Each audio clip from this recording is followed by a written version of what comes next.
사도행전 7장 9절에서 16절입니다.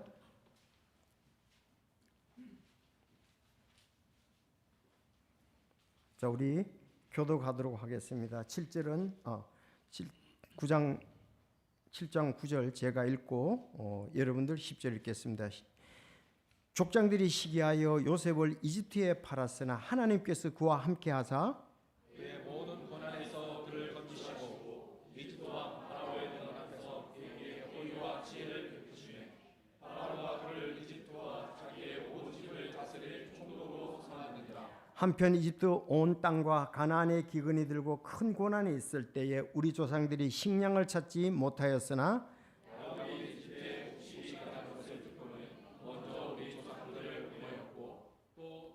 또 두 번째 보냄에 요셉이 자기 형제들에게 알려줬으며 요셉의 친족이 파라오에게 알려졌느니라. 그때 요셉이 사람을 보내어 자기 아버지와 그의 모든 친족 75을 부르니 이에 야곱이 이집트로 내려갔으며 그와 우리 조상들이 죽은 뒤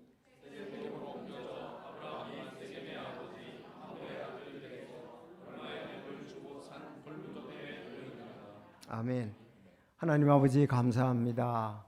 참 오해도 우리를 구원하신 주님을 알고 또 주님을 찬양하며 더욱더 아름답게 섬길 것을 결심하고 우리 함께함을 인해서 감사를 드립니다. 주님 계속 인도해 주셔서 주 예수 그리스도를 깊이 알아가는 저희들이 되게 하시고 또 예수님을 알고 은혜를 알므로 우리 넘치는 하나님께서 약속하신 기쁨들을 맛보며 살아갈 수 있도록 저희들을 인도해 주시옵소서. 이 오후에 또 하나님께서 기록한 말씀을 통해 새롭게 되기를 원합니다. 이 말씀으로 굳게 서기를 원합니다. 성령님께서 각자의 그 심령소의 마음들을 인도하시고 그들을 통해서 영광을 받아 주시옵소서. 특별히 참 우리 주 예수 그리스도 하나님께서 하신 사역이 얼마나 그 오묘하고 귀한지 우리가 잘 알고 넘치는 기쁨으로 섬기고 혼두를 돌아오게 하여 주옵소서. 오늘 모든 것 주님께 의지합니다. 예수님의 이름으로 기도하옵나이다. 아멘. 자, 우리 7장은 요셉의 7장은 잘 아시는 대로 스데반의 설교입니다. 7장 전체가 스데반의 설교인데 지난주 오후에 우리 설교 중에서 아브라함에 대해서 했고요. 오늘은 요셉에 대해서 지금 말씀을 증거하는 겁니다. 요셉에 대해서. 자, 요셉에 대해서 할 때에 왜 그러면 스데반이 이렇게 공회에서 설교를 하느냐 이거예요. 아브라함부터 얘기를 하고 요셉에 대해서 얘기를 하고 다음은 또 모세에 대해서 얘기를 하고 이스라엘의 반역에 대해서 얘기하고 이스라엘의 성령님을 거스림, 결국은 이렇게 해서 마지막에 7장 마지막에 스데반이 순교를 당하잖아요. 그러니까 지금 그 예수님에 대한 태도, 진리에 대한 태도에 대해서 그들에게 지적을 한 거예요. 너희들이 반역을 계속하고 있지 않냐, 그걸 강조하기 위해서 그렇거든요. 초점은. 그래서 우리가 요셉에 대해서 오늘 보는데 요셉의 생애를 우리가 볼 때 크게 세 가지로 볼 수가 있습니다. 창세기 보면은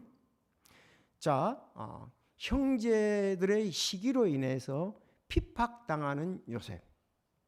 형제들의 시기로 인해서 핍박당하는 요셉. 두 번째는 이집트에서 총독이 된 요셉. 여기 총독이라고 했으니까 총독이라는 표현, 총리라고도 그러는데 셋째, 형제들을 용서하는 요셉. 이 세 가지로 볼 수 있거든요. 자, 그리고 특별히 그 요셉은 예수 그리스도의 모형입니다.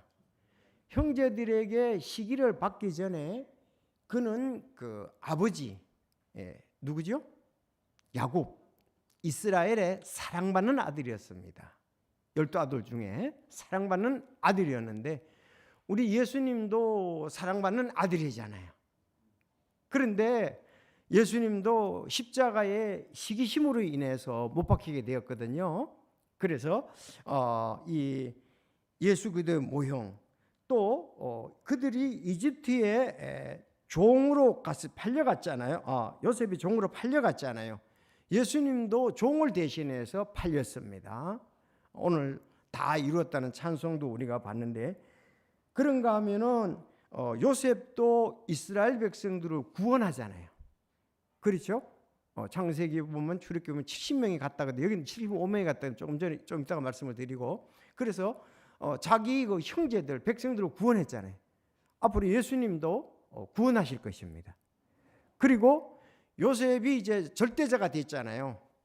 총리가 되는데, 예수님도 이제 만왕형 만주의 주가 되십니다. 이런 부분에 있어서 요셉은 예수님의 모형이다, 이렇게 볼 수가 있습니다. 자, 그런데 오늘 여기에 요셉의 생애에 대해서 8구절을 가지고 얘기하거든요. 8구절이에요. 짧지요. 근데 창세기에 보면 요셉의 생애가 상당히 많은 부분, 많은 그 내용을 할애하고 있는 것을 볼 수가 있습니다. 자, 우리가 한번 창세기에 알고 여기로 다시 와서 보도록 하겠습니다. 요셉의 생애에 대해서 요셉이 창세기 37장에 나타납니다. 자, 창세기 37장.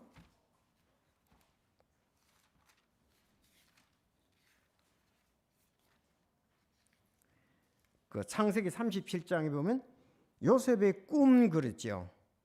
자, 요셉이 2절에 17세가 되어 자기 형제들과 함께 양떼를 먹였는데, 이때 이제 자기가 꿈꾼 걸 얘기를 하므로 형제들이 그렇지 않아도 시기를 갖고 있는데, 12절에 보면 요셉이 형들에 의해 팔림, 이렇게 나옵니다.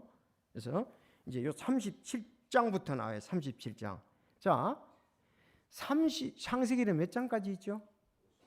네, 50장까지 있습니다. 창세기는 50장까지 있어요. 50장. 다 넘기면 50장까지 있는데, 37장부터 쭉 50장까지 38장을 제외하고, 지금 그 유다와 다말 있지요. 38장에는 요셉에 관한 내용이 없습니다. 그러면 37장부터 50장까지니까 13장이지요.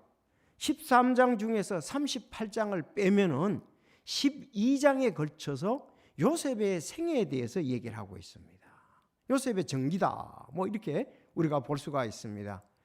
성경에는 그 아브라함에 대한 내용이 많이 나오고요. 요셉에 대해서 좀 이렇게 많이 나옵니다. 요셉에 대해서, 아브라함에 대해서 이렇게 많이 나오는데, 제가 이렇게 분량적으로 볼 때 뭐 아브라함 못지않게 요셉이 내용이 많이 나와요. 자, 그런데 오늘 간단히 8절에서 이렇게 요약을 해가지고 지금 스데반이 설교를 했다고요. 근데 여기에서 창세기에 있는 말씀과 오늘 요셉이 스데반이 또 얘기할 때, 스데반이 설교할 때 조금 내용이 좀 다른 면이 있어요. 여러분 읽을 때 어떤 부분이 다릅니까? 자, 여기에 두 가지가 이렇게 좀 다르게 나오죠. 거기에 보면은 70명이라 그러는데 75명이라고 나온단 말이에요. 그렇죠? 여기에는 지금 70명이라고 나오거든요. 좀 이따 이제 확인해 보겠습니다. 그리고 여기 세겜으로 옮겨졌다 그랬잖아요. 그 세겜으로 옮겨졌을 때에 세겜에 이제 그 요셉을 장사하게 되거든요. 근데 그 세겜은 땅은 야곱이 샀습니다. 아브라함이 산 게 아니고.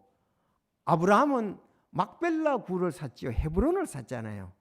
그런데 여기에서는 아브라함이 세겜의 아버지 하몰의 아들들에게 얼마의 돈을 주고 산 무덤에 놓였다 했단 말이에요. 이런 부분에 대해서 조금 다르다, 이제 여러분들 그렇게 생각할 수 있을 것입니다. 그러면 그 부분에 대해서도 함께 이렇게 나눠보도록 하겠습니다. 첫째, 요셉에 대해서 볼 때 8절에서 10절 내용을 요약을 한다면, 내용을 요셉은 이집트 나라 노예에서 총독이 됩니다. 그게 이제 여기 지금 8절에서 10절, 12절에서 14절을 보면 요셉은 기근 중에 친족들을 이집트로 이주시킵니다. 그렇죠? 이주시키고, 세 번째, 야곱을 비롯한 형제들이 죽고 그는 세겜 땅에 묻히게 됩니다. 그것이 15절에서 16절 말씀입니다. 자, 족장들은 요셉을 9절에서 이집트로 팔았습니다. 족장 12족장이죠. 형제들이다 이렇게 볼 수가 있죠. 형제들 12명입니다. 자, 여러분 다시 레아에게서 몇 명이 태어났습니까? 6명. 라헬에게서 2명. 그건 읽지 말아야죠. 누구요? 예. 요셉과 베냐민이잖아요. 요셉과 베냐. 다음 또 실바를 통해서 2명. 또 누구죠? 실바 다음에 빌하를 통해서 2명. 이렇게 12명이 되지 않습니까? 근데 뭐 장자는 르벤. 그리고 우리가 또 레아가 낳은 몇 사람을 유다는 또 중요하죠. 왜? 유다를 통해서 메시아가 나오게 되죠. 유다를 통해서. 그런가 하면은 또 우리가 제사장 지파, 레위 지파, 이 부분도 좀 알아야 돼요. 그래서 전부 다 이런 부분들이 돼야 신약하고 다른 부분들도 이해가 될 수가 있습니다. 자, 그래서 이 아들들이 형제들이 팔았습니다. 형제들이 요셉의 형제들이 이제 요셉을 이집트로 팔았지요. 팠을 때 누구의 집에 갔습니까? 보디발의 집에 갔습니다. 경호대장 보디발의 집에 갔습니다. 팔았습니다. 자, 그래서 여기 족장들이라는 말은 요셉의 형제들, 즉 이스라엘의 각 지파의 우두머리들을 말합니다. 맞죠? 그런데 왜 팔았느냐 이거예요. 여기 오늘 8구절 중에서 핵심이 9절입니다. 족장들이 시기하여 요셉들을 이집트에 팔았으나 하나님께서 그와 함께 하셨다. 그들이 시기해서 팔았다. 그 얘기예요. 그런데 하나님은 함께 하시고 또 요셉이 팔렸지만 파라오의 눈앞에서 호의와 지혜를 하나님께서 베풀도록 역사하셨다는 거죠. 자, 여기서 시기 그러면 그 시기 옆에다가 우리가 마태복음 27장 18절을 써놓아야 될 텐데, 이는 그들이 시기로 인해 그분을 넘겨줄 줄을 그가 알았기 때문이다 그랬습니다. 바로 예수님도 시기심 때문에 팔렸습니다. 그러니까 요셉도 시기심. 왜? 아버지의 사랑을 독차지하고 또 아버지로부터 사랑을 받기 때문에 그렇습니다. 그런데 이 형제들 중에 형제들은 그야말로 이 망나니들이었어요. 문제의 형제들이었습니다. 다 그런 건 아니지만, 자, 대체로. 자, 그래서 시기로 그랬다 그랬어요. 여기 강조점이 이제 시기인데, 정말 여러분들 시기가 무섭죠. 잠언에 보면 진노는 잔인하게 하고 분노는 포악하거니와 시기 앞에야 누가 능히 서리오 그랬어요. 시기 앞에는 쓸 자가 없다. 진노가 잔인하고 분노는 포악하지만 시기 앞에 누가 승히 서리오 하고 솔로몬이 그렇게 시기 앞에 쓸 자가 없다 그렇게 얘기했고, 잠언 14장 30절에는 건전한 마음은 육체의 생명이나 시기는 뼈를 썩게 하는 것이니라 그랬어요. 참 우리가 건전한 마음은 육체의 생명이다 그랬어요. 그러니까 시기는 뼈를 썩게 한다. 건강을 해치는 것이 시기입니다. 우리가 그래서 가정에서도 그 형제들이 시기할 수도 있고 교회 안에서도 형제 자매 간에 시기할 수도 있습니다. 모든 단체에는 시기가 있어요. 사단이 가장 역사를 잘하는 게 시기거든요. 최초의 살인 사건도 시기로 인해서 오게 되었습니다. 그래서 가인이 아벨을 죽이잖아요. 그것도 하나님 앞에 헌물을 드리는 것에 대해서 하나님이 그 가인의 헌물에 대해서는 관심을 갖지 않으시고 아벨의 헌물에 대해서는 관심을 가지고 받아주셨잖아요. 그 사실은 이제 육적하고 영적하고 부분도 관계가 됩니다. 그것은 바로 그 아벨이 정말 영적으로 하나님께서 원하시는 피의 제물을 드렸잖아요. 그는 곡식의 육신의 그런 부분들을 드렸습니다. 그러니까 여기 우리가 시기를 해서 안 된다 그런 것도 있고, 우리 건강을 위해서도 시기심은 없어야 되고 말씀과 성령으로 우리가 충만해야 된다는 겁니다.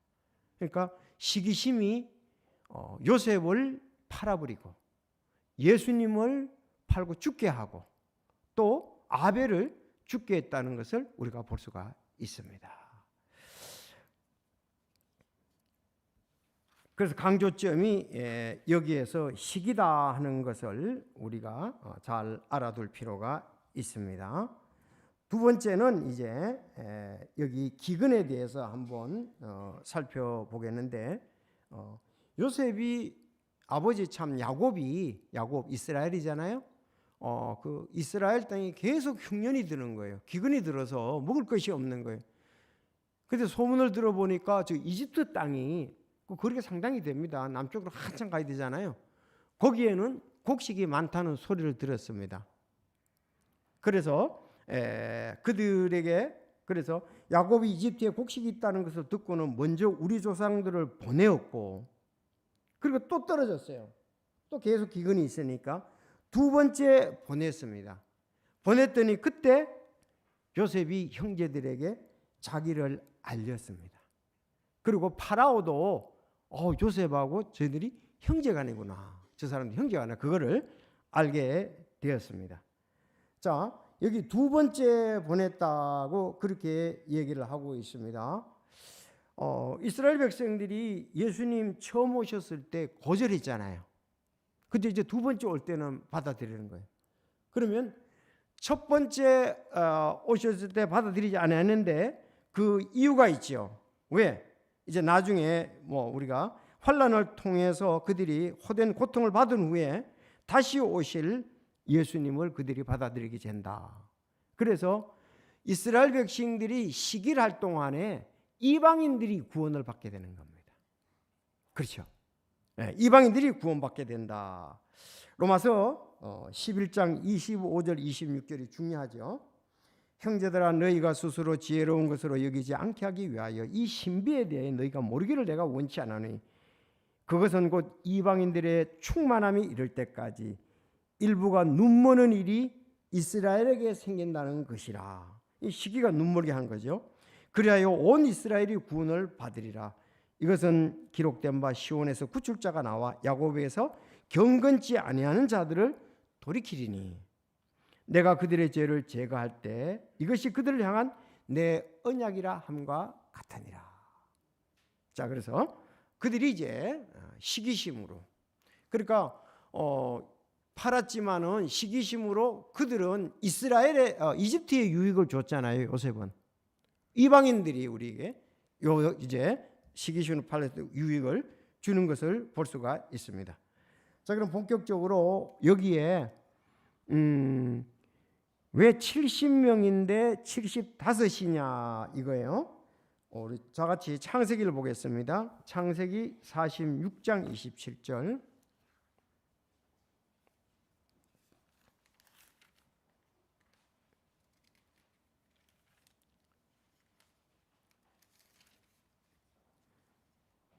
자, 46장 26절부터 27절까지 시작.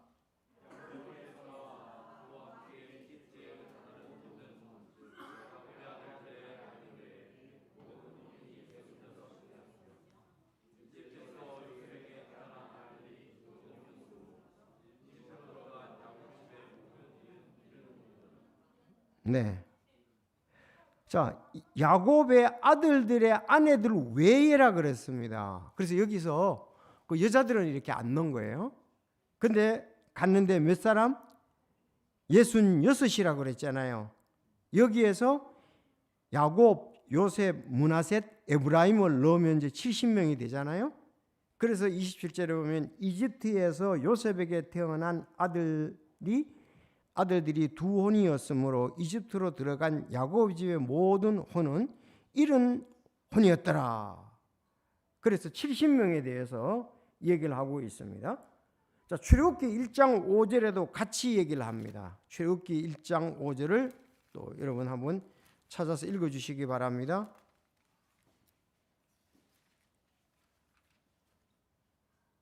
(1장 5절) 시작.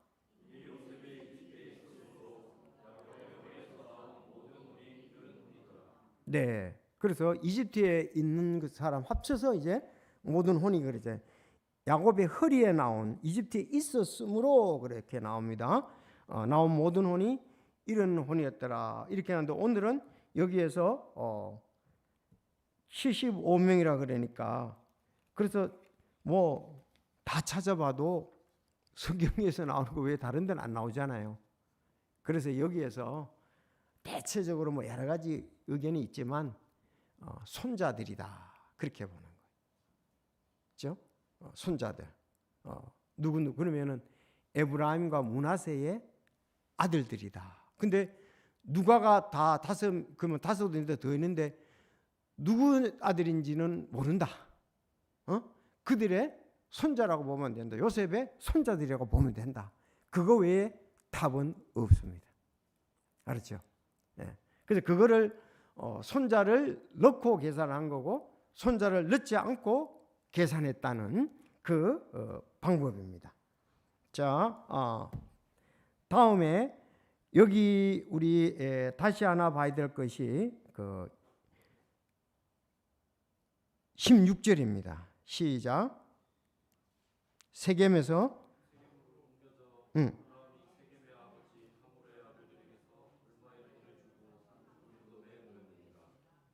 자, 그 야곱하고 요셉하고 헷갈리시면 안 됩니다. 야곱은 아버지고 요셉은 아들이잖아요. 야곱이 창세기 49장 29절과 33절에 보면 유언을 합니다. 창세기로 가봅시다. 유언을 하죠. 49장. 왜냐, 아무래도 야곱이 먼저 죽겠죠. 이제 야곱이 49장 29절에 야곱의 죽음 이렇게 나오죠.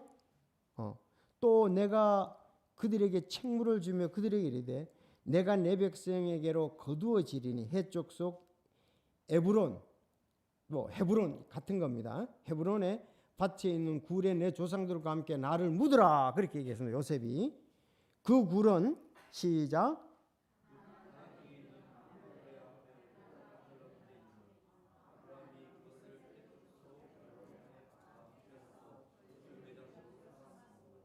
그들이 아브라함과 그의 아내 사라를 거기에 묻었고 그들이 이삭과 그의 아내 리브가도 거기에 묻었으며 나도 내 알을 거기에 묻었노라. 그 밭과 그 안에 있는 굴은 헷의 자손들에게 산 것이니라 그랬죠. 헷의 자손들에게 산 것이지 그 세겜의 자손들에게 산 것은 아니죠. 산 것이나 하니 야곱이 자기 아들들에게 명령하기를 마친 뒤 발을 침상 안으로 모으고 숨을 거두어 자기 백성에게로 거두어지니라. 자, 그러면 아브라함도 거기에 묻혔고 사라도 거기에 묻혔고 아브라함 리브가도 거기에 묻혔고 레아 뭐 이삭 또 다 거기에 묻혔습니다. 나를 거기에 묻어 달라고 그랬잖아요. 그럼 유언대로 했나요? 네, 유언대로 요셉의 유언대로 창세기 50장을 보겠습니다. 50장 25절. 또 요셉이 이스라엘 자손에게 맹세하여 아니다. 자, 조금 보겠습니다. 이거는 요셉의 죽음. 그렇죠? 요셉이 아닌데. 13절.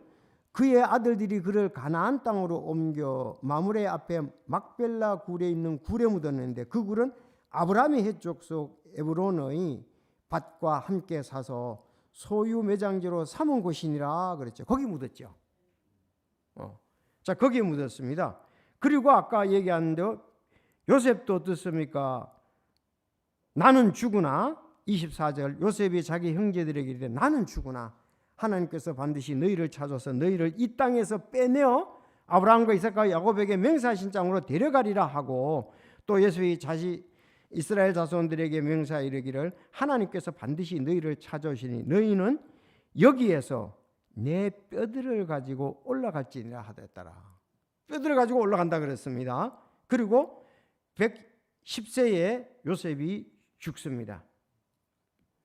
자, 그러면 뼈들을 가지고 올라간다. 그러니까 뼈들을 가지고 올라가라 그랬습니다.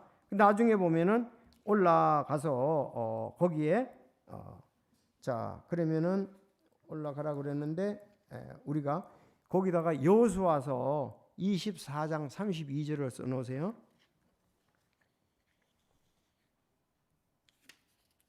여호수아서 24장 32절을 보면 이스라엘 자손이 이집트에서 가져온 요셉의 뼈를 세겜의 곧 야곱이 세겜의 아버지 하몰의 아들들로부터 은 100개를 주고 산 땅에 묻었더라. 이것이 요셉 자손의 상속 재산이 되었더라 그랬습니다. 자, 그러면 다르죠. 아브라함이 산 것은 에브론 막벨라 굴이었잖아요. 그래서 사서 나중에 자기도 묻히고 아내도 묻히고 아들 이삭도 묻히고 레아도 거기서 묻히고. 그런데 라헬은 거기 묻힌 것이 아닙니다. 알았죠? 라헬은 오히려 세겜 가까운 곳에 묻혔습니다. 자, 그러면 오늘 본문에서는 다르게 나타나잖아요. 왜? 야곱이 이집트로 내려가며 우리 조상들이 죽은 후 세겜으로 옮겨져 그랬죠. 야곱 죽은 뒤 세겜으로 아브라함에게 이렇게 했다고 이래 되어 있습니다. 여기서 정확하게 안 했기 때문에 그렇습니다. 섞여서 한 거예요. 그러니까 요셉 한 것도 아브라함 한 것도 여기서 섞여서 이렇게 했기 때문에 볼 수가 있습니다. 자, 그런데 정확히 본다면은 야곱이 산 땅에 요셉이 묻힌 거예요. 야곱이 산 땅, 세겜 땅, 거기에 묻힌 것입니다.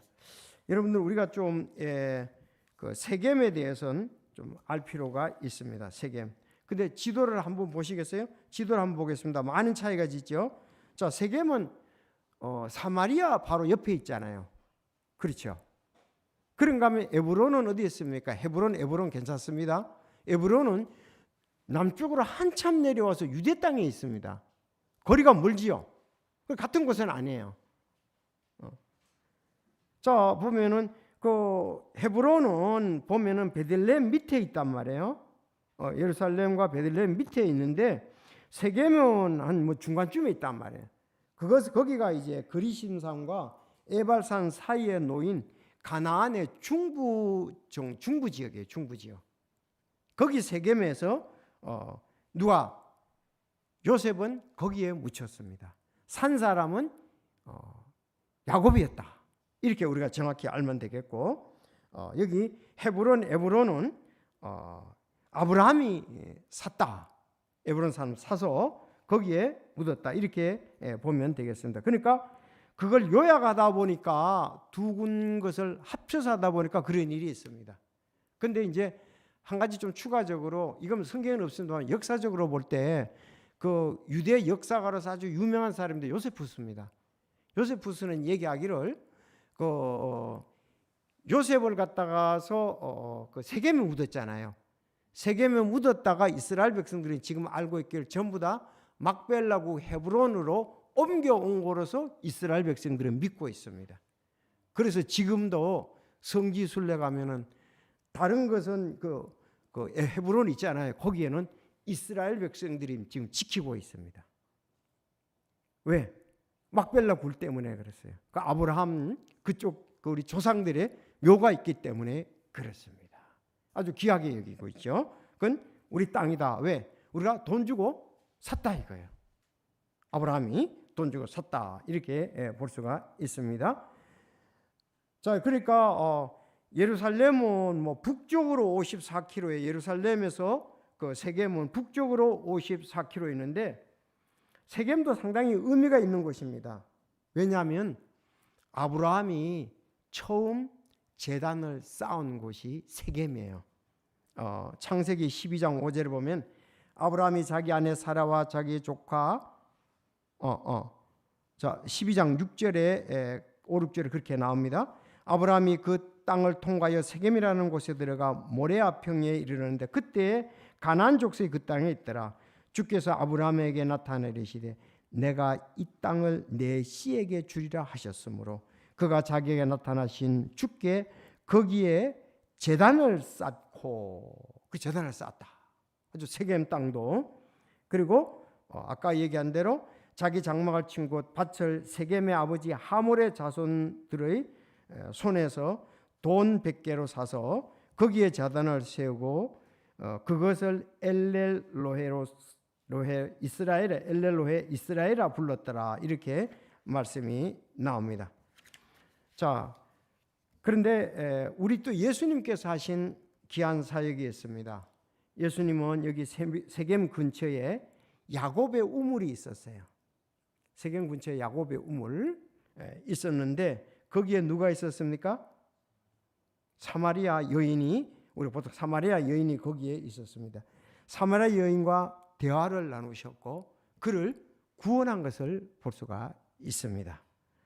그때에 수가라 하는 사마리아의 도시에 이르셨는데 이곳은 야곱이 자기 아들 요셉에게 준 땅의 구역에 가깝더라. 그렇게 말씀이 나온 것을 볼 수가 있습니다.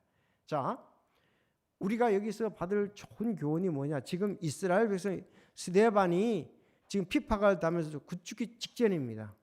지금 공회에서 설교를 하고 결국은 죽게 되는데 설교할 때 아브라함에 대해서 설교했고 요셉에 대해서 설교했습니다. 강조점은 요셉이 형제들의 시기심으로 팔렸다 하는 부분이에요. 예수님도 시기. 또 우리가 그렇다면은 교회 안에서의 적용, 우리가 강팍하게 되지 않으려면은 시기를 하지 말아야 된다는 거죠. 시기는 사람의 마음을 강팍하게 한다는 것입니다. 그래서 지금 이스라엘 백성들이 너희들이 대언자들과 우리 조상들의 그 신실한 사람들을 핍박지 아니한 적이 있었느냐? 핍박을 했다 이거죠. 이와 같이 요셉의 형제들 같이 너희들도 핍박을 지금 하고 있지 않냐? 예수 그리스도를 핍박하고 사실은 우리를 핍박하는 거냐? 나중에 그들이 이제 막 화가 나가지고 그를 돌로 쳐 죽이게 되는 결론까지 나오고 있습니다. 자, 우리는 우리가 영적, 육적 건강을 위해서 시기는 뼈로 마르게 하니까 우리에게는 마음의 평강이 중요합니다. 그래서 시기를 받지 않도록 또 우리가 시기하지 않도록 우리가 조심해야 될 필요성이 있습니다. 그래서 오늘 요셉에 대해서 보면서 참 우리 좋은 교훈을 받습니다. 요셉은 아버지의 사랑도 받았고 또 하나님이 특별히 그와 함께 하셔서 이집트의 파라오에게 호의를 있게 하셔서 그로 하여금 그가 또 신실했잖아요. 신실하면서 그리고 그가 또 감옥에 핍박을 받았잖아요. 예수님도 이제 핍박을 받으시고 그러는데 그런 어려운 때더라도 하나님의 때를 기다렸습니다. 여러분 신앙은 인내입니다. 우리가 그 섬길 때에 시기심과 어려움이 있다고 해서 그 일 때문에 우리가 믿음의 삶을 중단해서는 안 될 것입니다.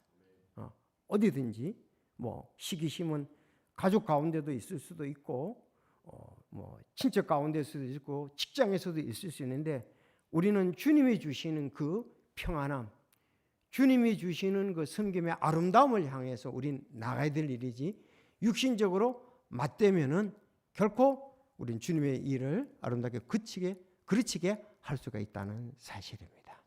오늘 그래서 여기 사도행전 7장을 보면서 우리 요셉의 생애를 잠시 살펴봤습니다.